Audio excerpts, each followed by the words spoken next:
आप सुन रहे हैं एजी एंटरटेनमेंट की धमाकेदार प्रस्तुति।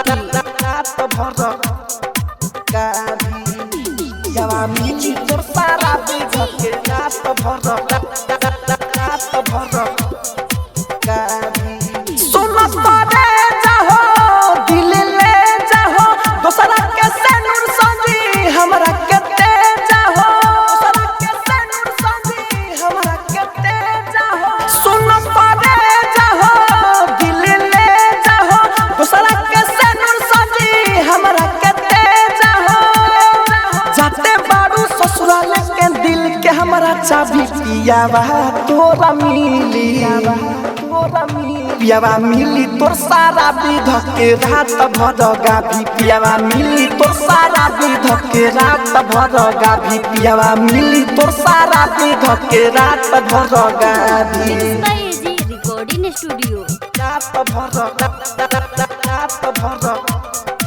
गाभी पियावा मिली तोर सारा विध के रात भर यावा मिली तोर सारा विध के रात भर गाभी। पी के उलट जाई बात ना पलट जाई रात भर सुती नहीं तोरे पखट जाई रात भर सुती नहीं तोरे पखट जाई। पी के उलट जाई बात ना पलट जाई रात भर सुती नहीं तोरे पखट जाई। ओकरा से बाबू नहीं लागल रही जाबी पियावा मिली तोर सारा विध के रात भर गाभी पियावा मिली तोर सारा विध के रात भर गाभी पियावा मिली तोर सारा विध के रात भर गाभी। आप सुन रहे हैं एजी एंटरटेनमेंट की धमाकेदार प्रस्तुति।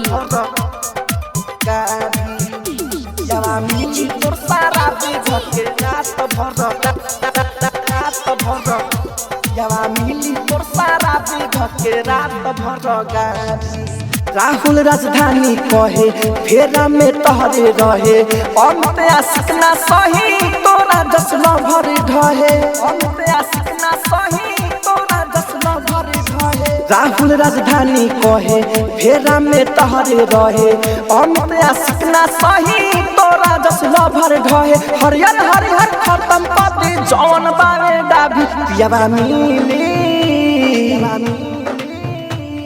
मिली तोर सारा विध के रात भर गाभी पियावा मिली तोर सारा विध के रात भर गाभी पियावा मिली तोर सारा विध के रात भर गाभी।